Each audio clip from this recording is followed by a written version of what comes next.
Elena Garro, Los recuerdos del porvenir. 8.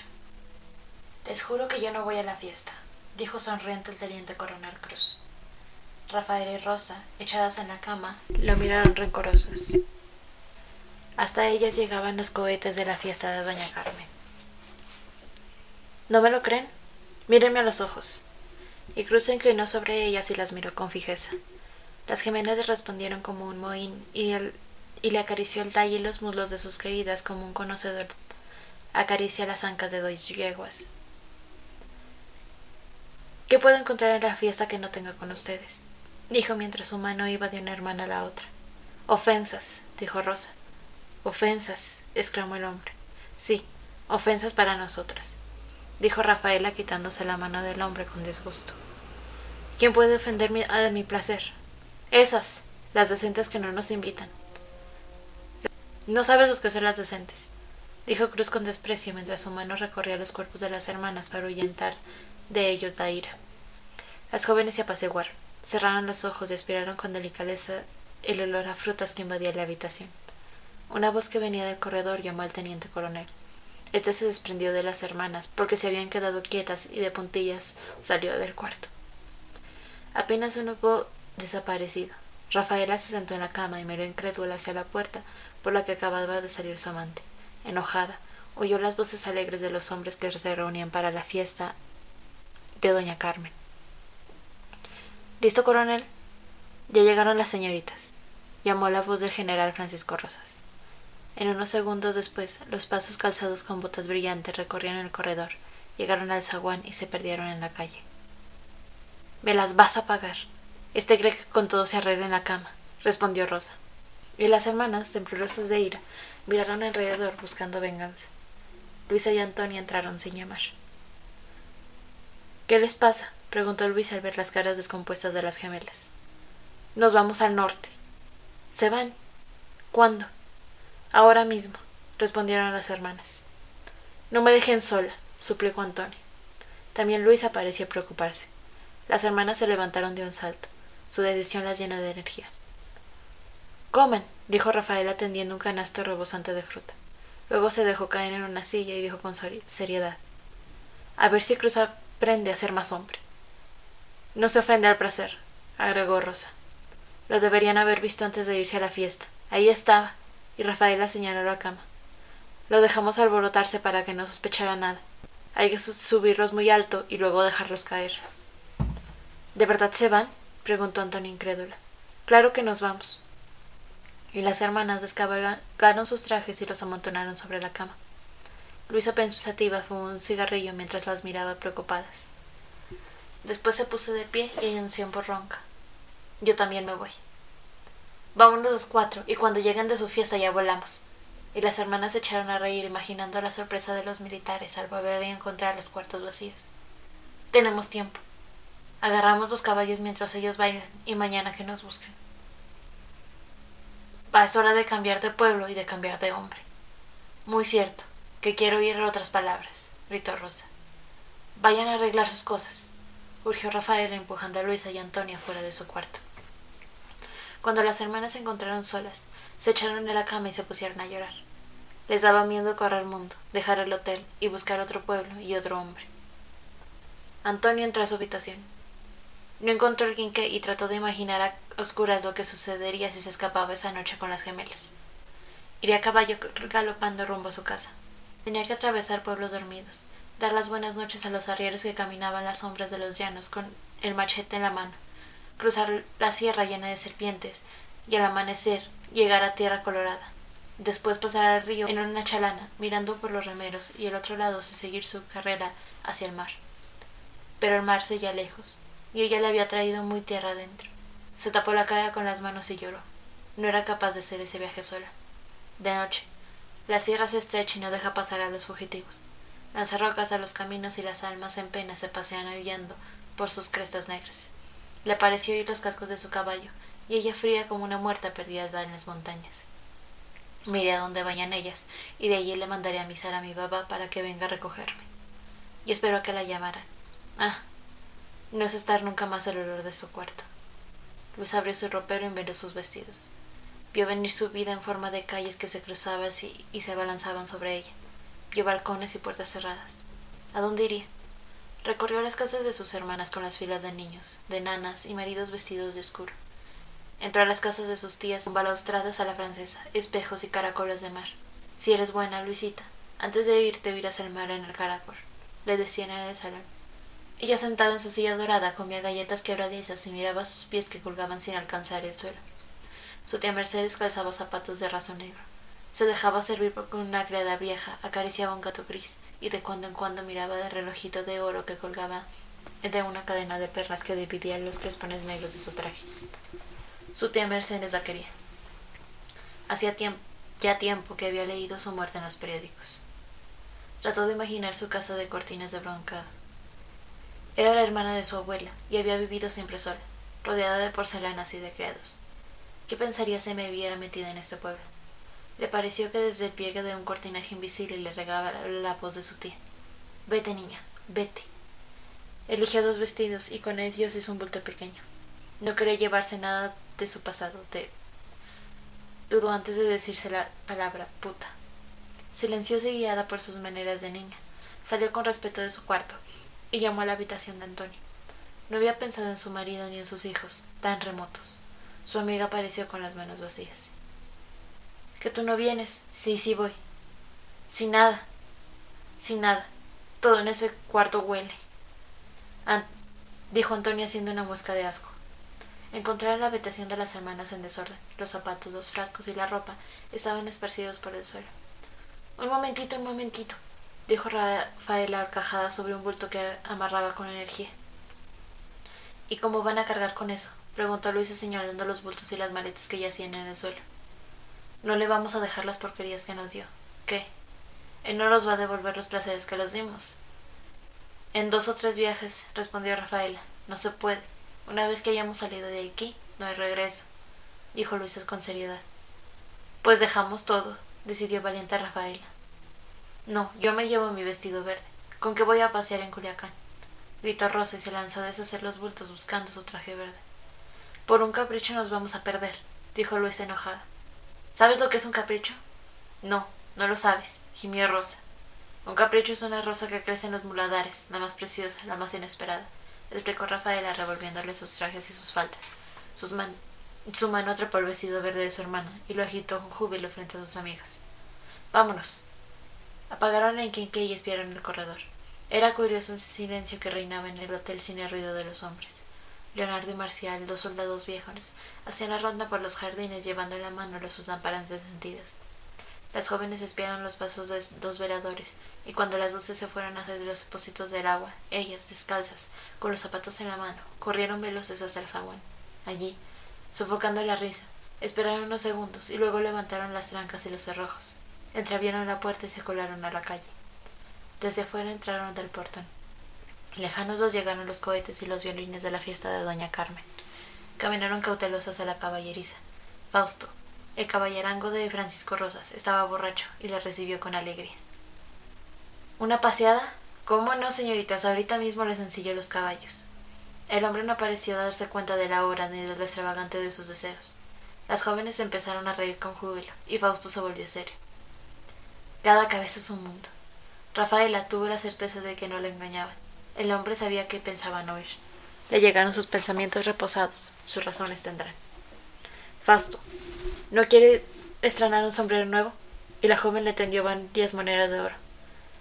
¿Para qué, niña Rafaela, si se van las hermosuras? Las jóvenes dejaron de reír. Las palabras del hombre las pusieron tristes.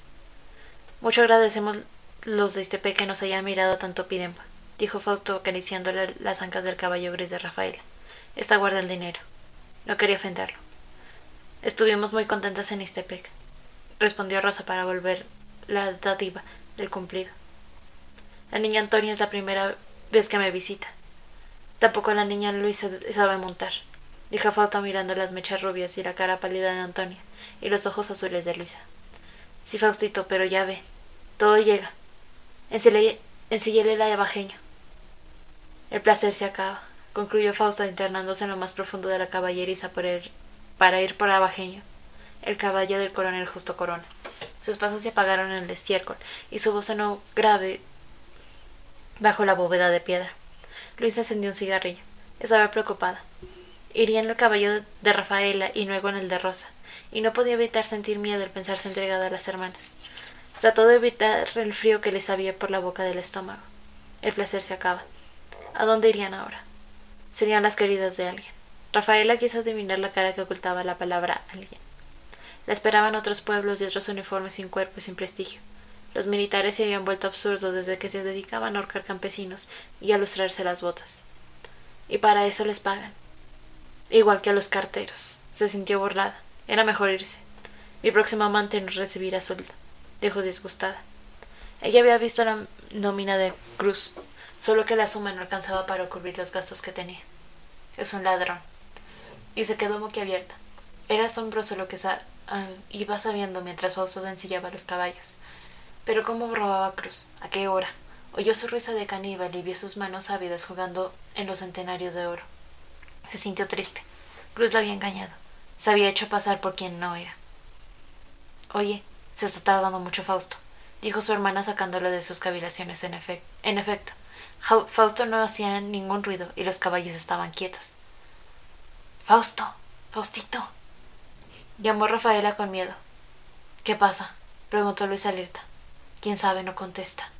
Las jóvenes se internaron por la caballeriza. No era posible que las hubiera traicionado. Parecía tan contenta de verlas, tan amable. Fausto, Faustito, volvió a llamar Rafaela. Nadie respondió a su llamado. El caballerango de Francisco Rosca se había ido sin ruido, deslizándose como una serpiente. Desgraciado. Vámonos, urgió Antonia.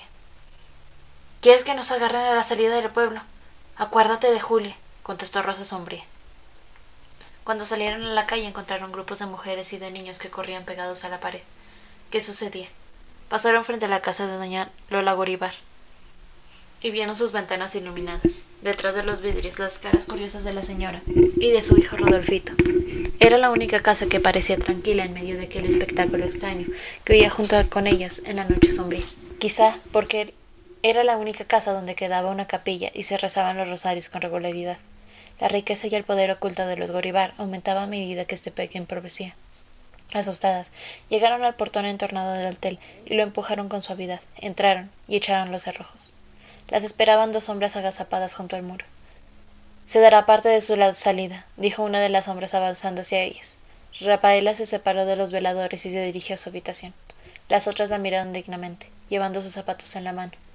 Tenemos que dar parte, repitió Leonardo, dando a entender que él tenía autoridad sobre ellas. Después los dos soldados profirieron palabrotas, aseguraron los cerrojos y continuaron su marcha silenciosa por el jardín del hotel. Las jóvenes pusieron orden en el cuarto de las hermanas. Estaban asustadas y no quedan dejar huellas de su intento de huida. Vieron cómo corría la gente. Sí, sucedió algo terrible. Y miraron los muros del cuarto que las tenía prisioneras. No podían escapar a sus amantes. La nostalgia por la libertad de unos momentos antes las había dejado perplejas. Se volvió intolerable y el hotel jardín las llenó de terror. En la calle las carreras terminaron y el pueblo volvió al silencio. Ixtepec estaba preso y aterrado como ellas. En el jardín las linternas de Marcial y Leonardo continuaban girando. En las calles las linternas de los soldados también giraban buscando culpables. Alguien llamó a la entrada. Rafael apagó el quinqué y las cuatro se precipitaron hacia el corredor.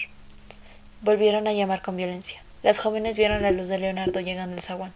A los pocos instantes la silueta alta de Francisco Rosas apareció en el corredor. Viene con una mujer, susurró Rafaela. El general avanzó por el corredor del jardín acompañando a una mujer vestida de rojo. La luz de Leonardo bajaba al brillo de su traje y al casco de sus rizos negros. La pareja llegó enfrente a la puerta del cuarto de Rosas.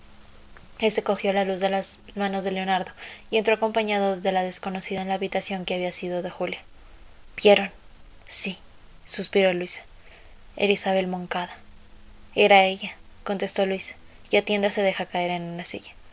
Rafaela salió al corredor a atrapar a Leonardo. Era Isabel Moncada. El hombre se instió con la cabeza y se perdió en el corredor oscuro. Sucedió algo terrible. Las jóvenes se acurrucaron en la cama y hablaron en voz baja. No se atrevían a separarse ni a dormir. Asustadas, velaban a la noche. La luz del amanecer las sorprendió en la misma actitud. En la mañana vieron pasar a Leonardo con una bandeja de desayuno. Un rato después, Francisco Rosas, afeitado y oliendo a agua de colonia, se fue a la calle. Rafaela fue a llamar a la puerta de la habitación de Julia. Nadie contestó. No contesta, les dijo a sus amigas. Sucedió algo terrible, repitió Luisa. Ninguno de los militares había vuelto al del jardín. 9. Martín, quiero saber qué fue de mis hijos. Ana Moncada se escuchó repitiendo esas palabras. Su madre había dicho la misma frase en su casa en techos altos y puertas de caoba. Su olor a leña, ardiendo y un viento helado corriéndose por las rendijas de la ventana, se confundió en su memoria como una habitación en la que se parpadeaba una veladora. La revolución abocaba con su casa del norte. Y ahora, ¿quién acababa con su casa del sur? Quiero saber qué fue de mis hijos, decía las cartas de su madre. Las muertes de sus hermanos le llegaron a Ana en fechas escritas por la mano de Sabina, su hermana más joven.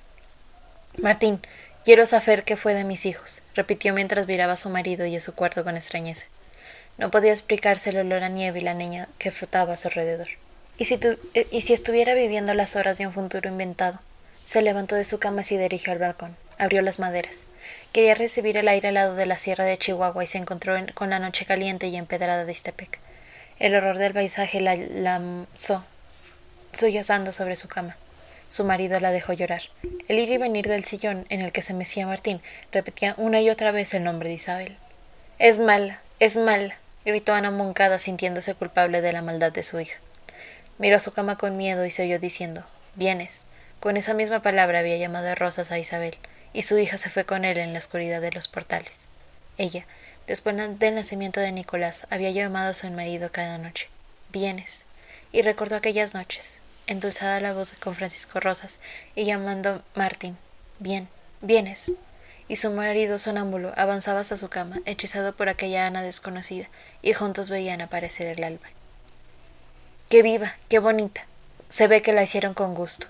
Oyó decir a la comadrona que vaya a ver Isabel recién nacida. Las niñas hechas así salen, agregó la mujer. Ana enrojeció desde su cama. Martín le lanzó una mirada de codicia. Todos sabrían su lujuria gracias a la vivencia de su hija. Se mordió la boca con ira. Isabel había venido al mundo a denunciarle. Se juró corregirse y lo cumplió, pero Isabel siguió pareciéndose a aquellas noches. Nadie podía quitarle los estigmas. Su marido se consoló de su cambio de costurna refugiándose en su hija. La veía como si estuviera hecho a lo mejor y de lo peor de ellos mismos, como si la niña fuera la depositaria de todos sus secretos. Por eso a veces le temía y se quedaba triste. Esas niñas conocen mejor que nosotros mismos, y no sabíamos cómo tratarla ni qué decirle. Avergonzado, bajaba los ojos frente a ella.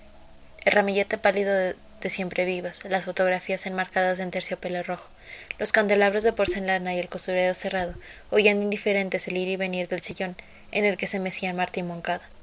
La luz de la veladora daba reflejos fugaces del traje blanco de Ana Moncada, que sollozaba sobre la cama. Su marido permanecía inconmovible ante el llanto de su mujer.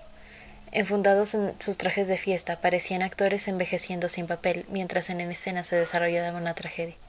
Esperaban la llamada, y en la espera sus trajes y sus rostros se cubrían de arrugas y de polvo. El tic-tac del reloj, sostenido por dos ángeles desnudos, habían marcado el final de una noche, la carrera de un día y la vuelta de una segunda noche, y la espera y el mal que los aquejaba seguían invariables e intactos. Un nuevo ritmo precedía la casa. El aire estaba hueco. Los pasos inaudibles de las arañas se mezclaban en la impasible tic-tac que corría sobre la cómoda. Una presencia inmóvil dejaba quietos los muebles y muerto el gesto de los personajes en los cuadros. En el salón las consolas se quedaron en suspenso y los espejos impávidos se vaciaron de sus imágenes. Nunca más la casa de los Moncada escaparía a ese hechizo. El tiempo sin pianos y sin voces empezaba. En la cocina los criados velaban el silencio con silencio. A las 3:30 de la mañana llamaron a la puerta de entrada. Los golpes cayeron en el patio y en las habitaciones. Pasaron unos minutos y Félix se presentó en el cuarto de sus amos acompañado de Cástulo. Señor, aquí está Cástulo, murmuró Félix sin atreverse a cruzar la puerta de la habitación de los esposos. Martín Moncada no se movió del sillón mecedor, ni su mujer se levantó la cara de la almohada. Señor, aquí está Cástulo. Viene de la comandancia. La señora se incorporó de la cama mientras su marido seguía meciéndose en el sillón. Vengo a avisar, empezó Cástulo con tristeza y no sabiendo qué hacer con su sobrero. Vengo a avisar que a las 4 entregan los cuerpos. Martín Moncada no hizo ningún gesto. La señora lo miró con los ojos muy abiertos. ¿Qué cuerpos? Preguntó con inocencia. Los de Dorotea, la Luchi y el niño Juan. aclaró Cástulo bajando los ojos. ¿El cuerpo del niño Juan? Repitió la madre. Sí, señora, ahí está. Lo acabo de ver. Y Cástulo se enjuagó una lágrima. ¿Y el del niño Nicolás no nos va a dar? Preguntó Ana Moncada. Él salió vivo. Está detenido, contestó Cástulo, contento para dar una buena noticia. Vamos, dijo el padre poniéndose de pie. Y seguido de los criados salió de su casa y se dirigió a la comandancia militar. Al amanecer, los criados de doña Matilde levantaron el cuerpo de Dorotea. Sobre los ladrillos polvorientos del zaguán quedó una mancha oscura. Los militares dieron permiso para recogerlo, pero no para velarlo en su propia casa, y a Cástulo, ayudado por Tefa, envolvió el cadáver en una sala y salió con él en brazos a buscar asilo en la casa de las hermanas de Charito. Allí lo amortajaron y le pusieron un manojo de banderitas mexicanas en las manos. Cuando el sol empezó a calentar, las moscas vinieron a pararse en el rostro de la difunta y Cástulo, con una bandera más grande, ahuyentaba a los insectos al mismo tiempo que contestaba a los rezos dichos con precipitación. Tenían órdenes de llevar al camposanto antes de las 9 de la mañana. En casa de la muerta seguían viviendo 4 soldados y seguían levantada la trampa abierta en una de las habitaciones quemadas, tal como él había dejado Corona. Allí había vivido don Roque desde el momento en que el padre Beltrán lo recogió malherido. Cuando fracasó su primer intento de fuga y los Moncada los esperaron en vano en las trancas de Tetela. El padre se había esperado esa noche acechando detrás del zaguán de Dorotea y había oído sus gritos, mientras los soldados dieron la vuelta a la manzana. Él aprovechó la salida de doña Matilde y fue a recogerlo. En la trampa estaban todavía las vendas y las medicinas con las que el doctor Arrieta había curado sus heridas. Por el monte los soldados buscaban ahora el sacristán que se había vuelto a escapar. No tardará en caer. El monte está seco y no encontrará sino iguanas y víboras. El pequeño cortejo que acompañó a Dorotea al cementerio se cruzó en el entierro de la Luchi. Las muchachas venían serias y deprisa. Querían que todo terminara pronto. Con la luz del sol, la muerte de la joven se volvía más terrible de lo que ellas habían imaginado a las 2 de la noche que esperaron su vuelta. El cielo azul, las ramas verdes y el vapor que empezaban a levantarse de la tierra chocaban con la sed del cuerpo de la Luchi aprisionado en el féretro de ceras baratas y brillantes. Las muchachas querían deshacerse de la presencia nauseabunda de su patrona, y en el fondo agradecían a los militares la orden de enterrarla antes de las 9 de la mañana. Al regresar del camposanto, 2 de ellas tomaron el camino de las cruces. Querían rezar un poco en el lugar que había muerto su amiga. Una vez desembarazadas de su presencia, se sintieron llenas de piedad por la muerta. Subieron la cuesta llena de piedras y de espinas. El sol estaba ya muy alto cuando encontraron a 2 soldados vigilando un paraje desamparado. ¿A qué fue?, preguntó una de ellas con la boca seca por el calor y el polvo. Los hombres se rieron con cinismo. Uno de ellos cortó una hierba cerca y antes de contestar la mordió repetidas veces. Aquí mero, dijo mirándolas con solsayo. Aquí los agarramos a todos como pajaritos, dijo su compañero. Alguien se chivió, contestó una de las cuscas con rencor. Yo diría que sí. Y el hombre siguió mascando la hierba y encenando desdeñosos sus dientes blancos. Desde las 5 de la tarde estábamos escondidas en la lopanera. A eso de las 10 de la noche vimos cómo llegaban los Moncada. Venían desde Tetela y traían los caballos del padre para el padre y para don Roque. Luego vimos llegar a la señorita Chayo con las canastas de comida. Después a sacristán, seguido por el padre y por la Luchi. Cuando estaban montando sus caballos, el teniente coronel Cruz nos dio la orden de detenerlos. En la balacera cayeron 2 y se escapó el sacristán. El soldado interrumpió su relato. Las cucas se sentaron sobre unas piedras y miraron con ojos secos el lugar en que había muerto la Luchi y Juan Moncada. El cielo alto y redondo estaba inmóvil. Se oían los cantos de las cigarras y nada indicaba que allí hubiera ocurrido una tragedia. Aquí merito cayó la Luchi, dijo un soldado golpeando con la bota el lugar espinoso. Y acá cayó Juan Moncada, dijo el otro señalando con el pie un lugar más alejado. Nosotros no sabemos quién sopló, solo sabemos que soplaron, dijo el que mascaba la hierba y miraba con codicia a las mujeres. Su compañero les ofreció cigarrillos y ellas aceptaron desganadas. Los hombres se miraron y se acercaron a las mujeres con ojos equívocos. ¡Ora!, dijo una de ellas quitándose con violencia la mano del hombre que había caído insolente sobre su escote. «Te vas a hacer la delicada», exclamó el soldado mirándola con una rabia súbita. «Fíjate que sí». Y la mujer se levantó con desgano y se alejó del hombre moviendo las caderas. Su amiga la imitó y las dos encaramadas de sus halcones altos bajaron la cuesta con precaución. Arriba quedaron aquellos despechados, mirándola así seco entre las piedras. Lejanas les llegaron las risas burlanas de las 2 mujeres. par de putas, exclamó el soldado escupiendo con ira la hierba que mascaba. Hostigado con el calor, pálido y con la camisa sucia, Martín Moncada caminaba deprisa por mis calles. Lo seguían sus criados y algunos sirvientes de su hermana Matilde. Vengo a enterrar a Juan. Vengo a enterrar a Juanita. Se repetían, señor de cada paso. Como si tratara de convencerse de que era real la diligencia que acababa de cumplir. Mis casas rosas y blancas se difundían a la luz radiante de la mañana, y Martín las miraba sin verlas, como si ya solo hubiera un montón de polvo brillante que se esfuma en el aire caliente de la mañana. Él mismo era un montón de ruinas y sus pies caminaban desprendidos del resto de su cuerpo. Vengo a enterrar a Juan, vengo a enterrar a Juanita. La cara sorprendida de su hijo se le pareció hundiéndose poco a poco en una tierra negra que se hunde una hoja en el agua. La certeza de la mala calidad de la tierra del cementerio y del recuerdo del féretro negro le vaciaba el cuerpo de toda sensación. No era él, no era Martín Moncada el que caminaba a las calles de Ixtepec. Había perdido la memoria de sí mismo, y era un personaje desconocido que perdía los miembros de su cuerpo en las esquinas derruidas en el pueblo de ruinas. Pasó de largo frente al portón de la casa. Aquí es, señor. Félix tomó a su mano del brazo y con suavidad la introdujo en su casa. Tras él se cerraban solemnemente la puerta, se cerraba para siempre. Nunca más volvimos a verlo por mis calles. A la misma hora que se cerró la puerta de los Moncada, el general Francisco Rosas empezó el interrogatorio de los presos. El sol entraba alegre en su despacho iluminado los cálices y los misales encontrados en casa de Dorotea. En la habitación continua estaban las armas y los carteles cristeros hallados en la casa de sus invitados. Francisco Rosas, enfundado en su uniforme de gabardina clara, fumaba distraído mientras Corona ordenaba los papeles en su escritorio, y el tagrígrafo afilaba las puntas de los lápices. Estaba preocupado. El triunfo no le había producido la alegría que esperaba. La presencia de Isabel en su cuarto había arruinado el éxito.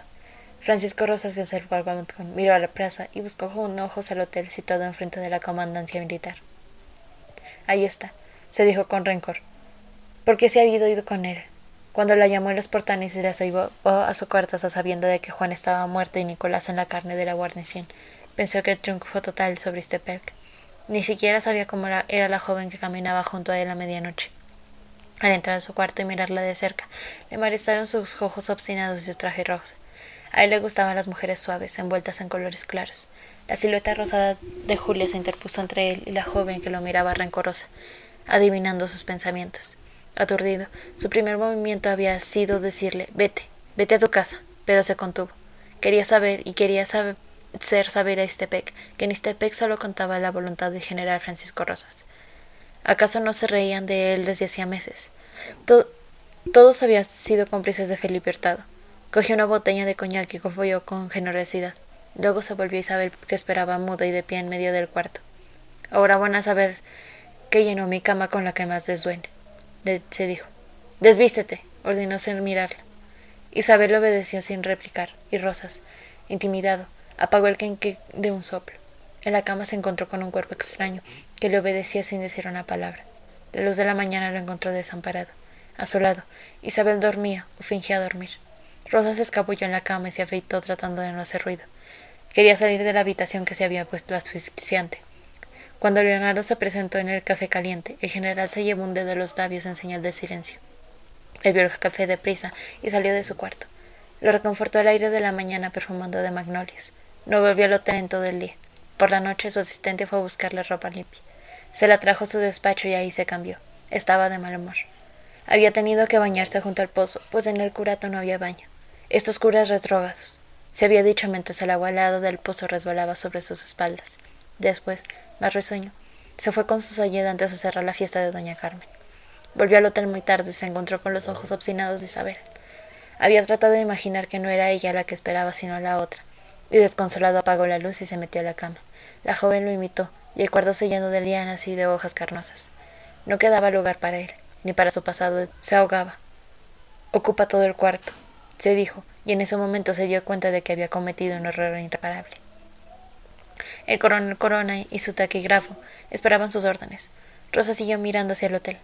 Ahí está, se repitió con violencia. Al volver le diré que se vaya y si se opone yo mismo la sacaré a la calle. Repudiada.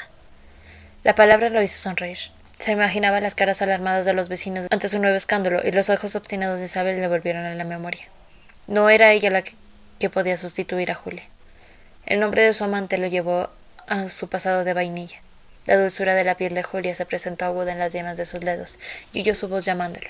Asustado por el recuerdo, se volvió a su corona. «Que pase el primero de esos pendejos», dijo, y al mismo tiempo que se pretendía lleno de ira, llegando al hotel, la sacó. Los detenidos pasaron uno a uno ante su presencia. Cuando llegó el turno del padre Beltrán, el general sonrió. La visita del sacerdote, luciendo la levita y el pantalón rayado del loco, le produjo alegría. «Sí, señor, se le dará ropa interior limpia, pero seguirá esto de vestido como está. Es una prueba». El sacerdote no contestó, rojo de ira. Firmó sus declaraciones y salió del despacho de Rosas sin despedirse. Entró Juan Carillo. Francisco Rosas, tratándolo con diferencia, se puso de pie y lo escuchó como si realmente fuera el presidente de la República. El loco pareció satisfecho, pero al oír que tendrían que asistir al juicio vestido con una sota de sacerdote, estalló en cólera. «El general ignora que desde 1857 existe la separación entre la Iglesia y el Estado».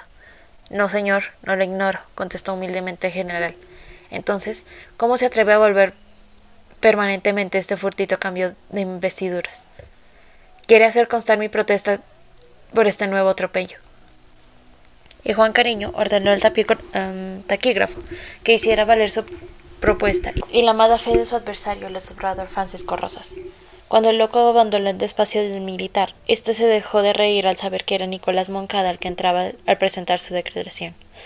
En presencia del joven, el general quedó pensativo. Nicolás se parecía demasiado a su hermana. «Me voy. Corona, continúe usted con el interrogatorio», dijo poniéndose de pie y salió a la calle sin saber a dónde dirigir sus pasos. Dio varias vueltas a la plaza y se volvió a la comandancia militar. Uno de sus asistentes fue al hotel a buscarle la comida, y Francisco Rosas comió en su cuarto alejado del ir y venir de los militares. Corona entró a tomar café con su jefe. «¿Qué dijo?», preguntó Rosas preocupado y evitando nombrar al hermano de Isabel. «Todo», respondió Corona satisfecho. «¿Sabe la suerte de sus hermanos?». «Me parece que sí, pero es muy hombrecito». «Todas las mujeres son unas putas», sentenció Rosas con ira. Corona aceptó la afirmación de su jefe. «Todas», y dio una larga chupada a su cigarro. 10. Por la tarde se abrieron los comercios y los vecinos salieron a reconocer el pueblo.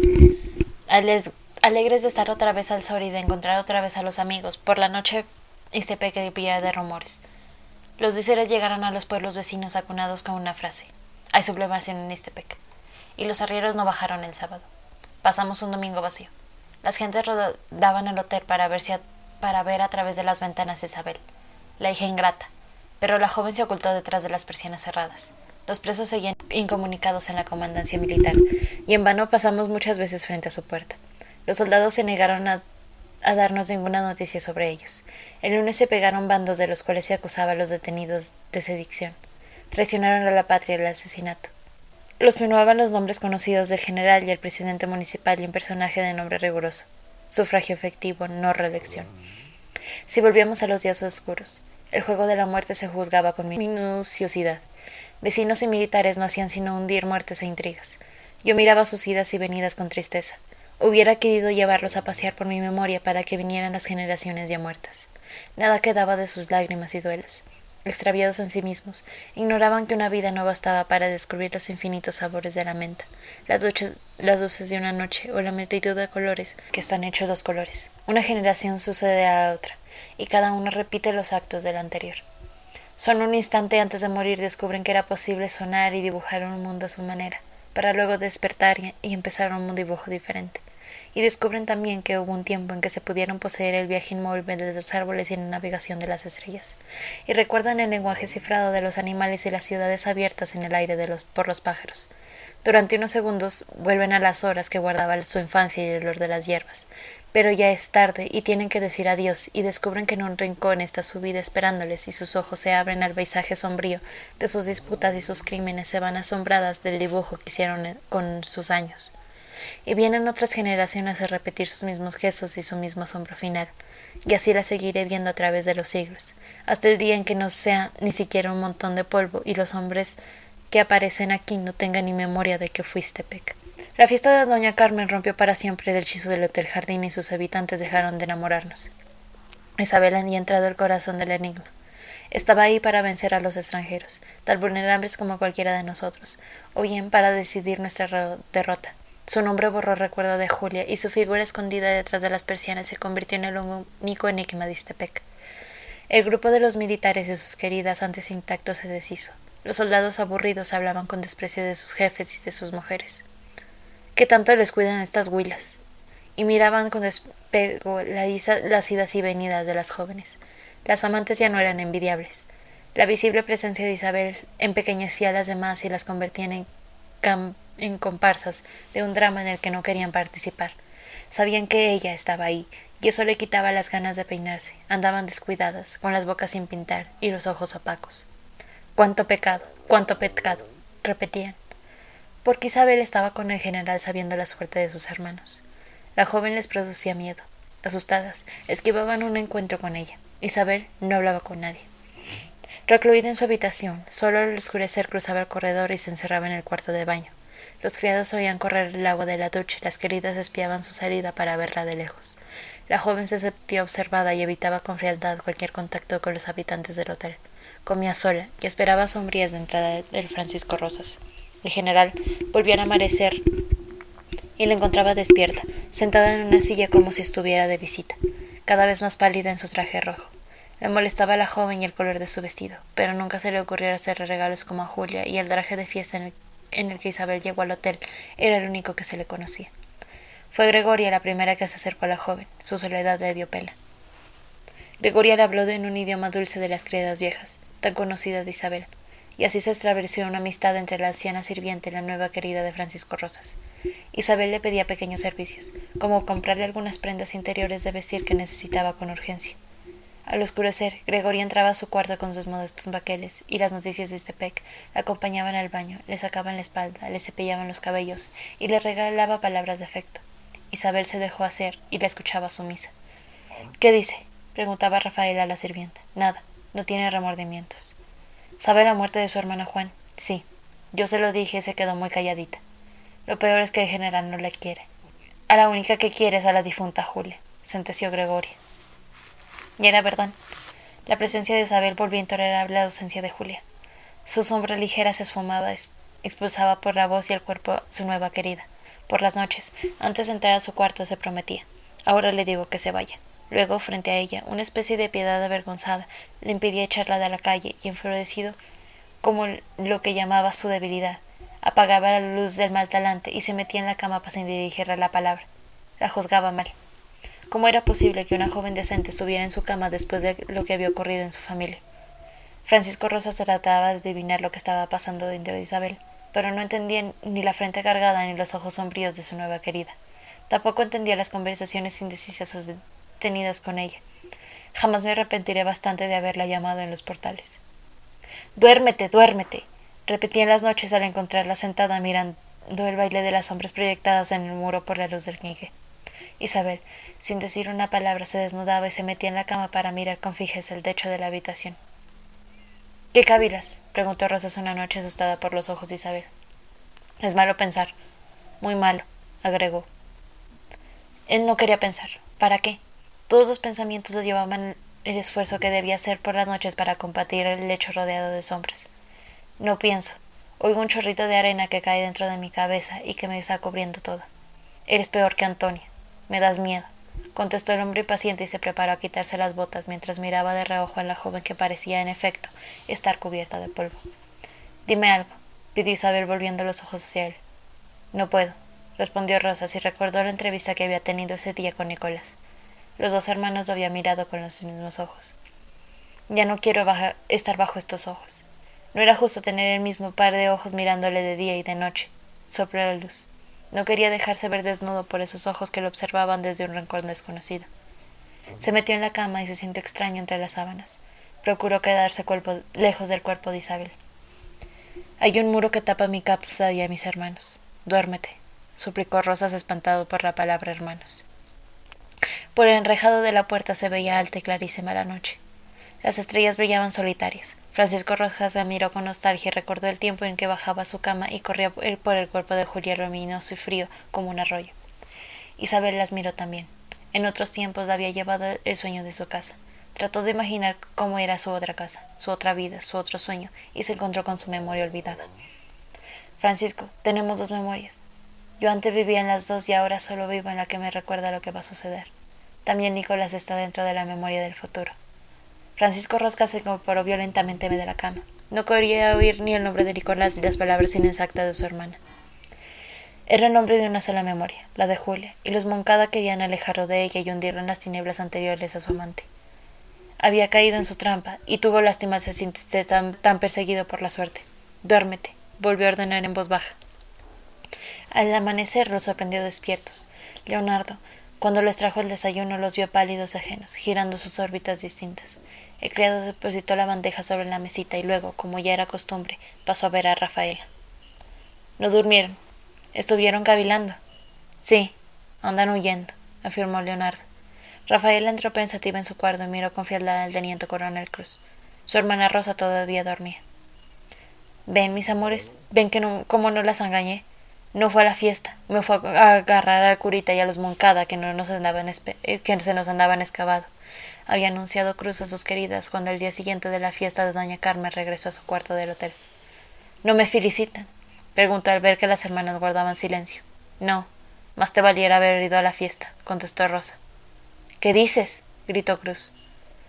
¿Qué más te valiera bailar que perseguir a un pobre padre? Cruz echó a reír. No entendía a las mujeres, que sabía que la risa era la mejor manera de vencer las cóleras y los caprichos de sus amantes. Las jóvenes siempre cedían a la alegría, pero esta vez lo miraron con ojos que le mataron la risa en la garganta. Vengan, mis amores. Y alargó la hermana para acariciarlas. No nos toques.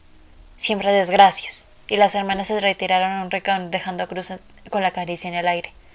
No se pongan rejegas. Estoy muy cansado, gimió el militar. Las jóvenes no contestaron. Al ver sus ojos enojados, agregó sumiso. Voy a bañarme. Y salió de la habitación. No había dormido y se sentía atotado por la falta de sueño y las emociones sufridas en la cacería del padre Beltrán y de los hermanos Moncada.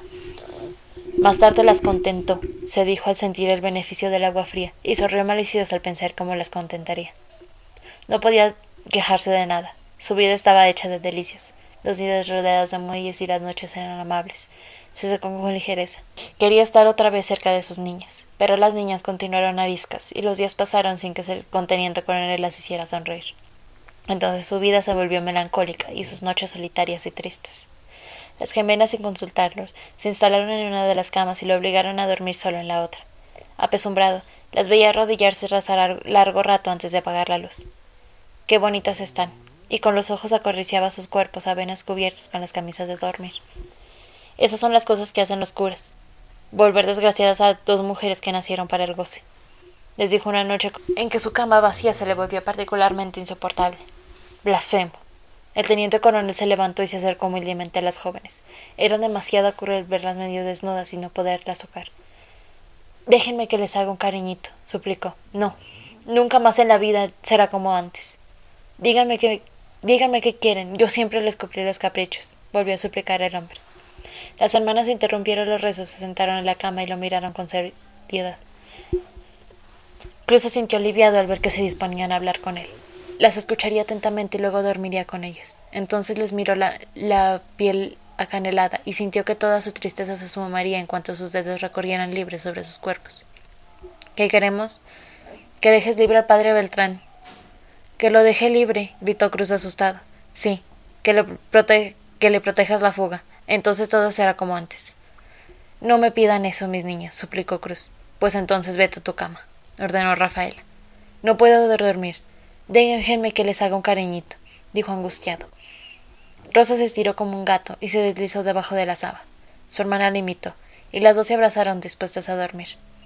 Él quedó fuera de aquel paraíso de cuerpos enlazados y se volvió cabizbajo a su cama desde donde oía respirar las hermanas. Melancólico, hundió la cabeza en la almohada. Estaba en un mundo hostil, un mundo que existía fuera de él, con una voluntad y unos deseos distintos de los suyos. Cerró los ojos y trató de imaginar cómo sería alguien que no fuera él. ¿Cómo serían Rosa y Rafaela? Ni siquiera sé si ellas gozan del mismo placer que yo, se dijo apesumbrado, y cuando ya la luz de la mañana atravesaba las rendijas de la puerta. Después, tal como Rafaela se lo había prometido, nunca más en su vida volvió a ser la de antes. Acompañada de su hijo Rodolfito, doña Lola Garibar llamó a la puerta de los Moncadas para dar el pésame por la muerte de Juan. La sorprendió la luz singular, la soledad y el silencio que rodeaban la casa más bulliciosa de Estepec. Se sintió oprimida e indecisa. Llamó con la argolla de bronce y mientras esperaba revisó los pliegues de su manto de luto y el traje negro de Rodolfo. Nunca se felicitaría lo bastante para haber rehusado la invitación de Carmen B. de Arrieta. Su instinto le dijo que había algo peligroso en la fiesta para el general. No te fíes, le había dicho a su hijo, y juntos espiaron detrás de los visillos el desastre que siguió a la música y a los cohetes. ¿No te decía yo? Dijo mientras esperaba en la acera frente a la puerta silenciosa que atestiguaba la magnitud de la catástrofe ocurrida. Están locos, contestó su hijo sobrecogido por el secreto que parecía esconderse detrás de los muros y el portón de los Moncada. Desde la acera de enfrente algunos curiosos lo miraban asombrados. De la casa no llegaba ningún ruido. ¿Para qué habremos venido?, se preguntaron los Goribar. La casa parecía peligrosa con sus ventanas cerradas y sus muros inmóviles. Hacía apenas unas horas que había enterrado a Juan y todavía no se podía prever el alcance de la aventura que habían aprendido los Moncada y sus amigos. La señora se volvió a su hijo. Vámonos, no abren. Era más prudente alejarse de esos contornos. Rodolfito asintió. El gesto de la calle y la altura de la casa lo tranquilizó. Tomó a su madre por el brazo, dispuesto a alejarse de allí, cuando el portón se entreabrió sigiloso, como si debiera dejar escapar su secreto, y apareció la cabeza solemne de Félix. Los señores no reciben a nadie. Rodolfito y su madre miraron descorsetados su ropa de luto, y para eso habían deliberado tantas horas sobre la conveniencia de ir a presentar sus condolencias. Con permiso, dijo Félix ignorando la pompa fúnebre de los Goribar, y volvió a cerrar el portón apenas entreabierto. El gesto del criado les pareció una afrenta. Tienen vergüenza de Isabel, comentó la señora. Los vecinos debieron alejarse apoyada del brazo de su hijo sin haber presenciado por dentro la derrota de la familia Moncada, que para ella, según lo programó muchas veces, era la vergüenza de Ixtepec. Los días pasaron del lunes a domingo y la casa siguió inmóvil y cerrada. Los criados iban al mercado, encontraron las frutas y los puestos renovados y continuaban en su silencio imperturbable. Los vecinos se acercaban a decirle buenos días y estos se alejaban desdeñosos, sin querer compartir su invariable secreto. Era inútil que los amigos llamaran a la argolla de bronce. La respuesta que llegaba a través del portón, apenas entreabierto, era siempre la misma. Los señores no reciben a nadie. Doña Matilde, que no iba nunca a visitarlos, se comunicaba con su hermano a través de los criados. Encerrada en su casa, esperaba que el orden se restableciera para que Joaquín y los niños volvieran a sus casas. No aceptaba lo que sucedía en su familia. Están de viaje, se decía una y otra vez hasta convencerse de que Joaquín se había ido a pasear a México con sus sobrinos. Por las tardes estudiaba con fervor los programas de los espectáculos de las páginas de los diarios, se imaginaba las películas y los restaurantes que retenían a sus sobrinos y a su marido en la capital. Doña Elvira, en cambio, aceptaba pacientemente un día tras otro tras la puerta de los Moncada que cerrara sobre sus palabras amistosas. Yo tengo la culpa de todo.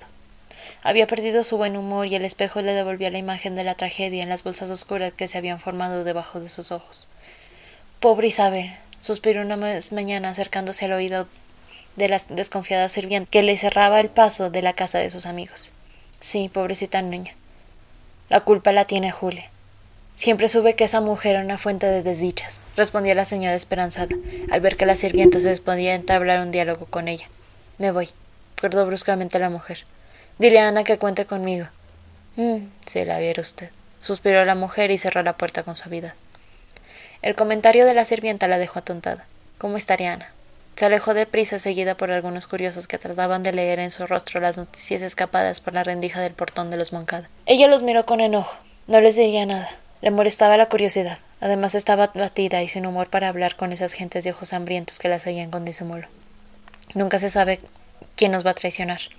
Alguien debió decirle a Rosas lo que ocultaba la fiesta, y su delación había provocado el duelo que los embargaba. Apretó el paso. Tenía que visitar a los niños de Carmen que se habían quedado solos en manos de los criados. Si pudiera encontrar al traidor lo mataría con mis propias manos. Enrojeció de ira. Ella era la única que había salido bien librada de la aventura. Sus amigos podían dudar de su lealtad. El miedo de saberse inocente y sentirse culpable en frente a los demás le impedía dormir. Tengo que encontrar al traidor. Se cruzó con varios conocidos y pasó sin mirarlos, absorta en sus cavilaciones. Qué raros son los niños, si vieras. No se acuerdan de Carmen. La señora tomó su servilleta en la que brillaban sus iniciales bordadas y miró a su hija, sentada frente a ella, que parecía no escucharla. Después de su vuelta por el pueblo, sintió alivio al hallarse de nuevo en su casa, lejos de las miradas y los comentarios curiosos de la calle. Volver y encontrar la alegría de los pájaros y plantas la consoló de su desdicha callejera. Digo que los niños son muy raros. No está de humor, dijo al ver la cara desganada de Conchita y esperó la aparición de Inés trayendo la comida. La caminata le había abierto el apetito. Era una vergüenza tener hambre cuando sus amigos estaban en la cárcel, el pobrecito de Juan muerto antes de cumplir los 19 años. Pero así era ella, una golosa. Miró el sol radiante que iluminaba sus objetos de cristal y sus jarras de plata, y se sintió reconfortada por la belleza del comedor. Y es tarea de Dios que les tocara a los Moncada. Entró Inés con la bandeja, su traje lila, sus pies descalzos y sus trenzas negras que flotaban a la luz dorada de 1 de la tarde. La señora buscó los ojos rasgados de la india y le sonrió agradecida. Conchita se dejó servir sin levantar la vista del plato. La criada dejó los párpados y salió de la habitación con ligereza. Mamá, Inés está de novia con el sargento Illescas, el asistente de Corona. ¿Qué dices? Gritó doña Elvira dejando caer su tenedor sobre el plato.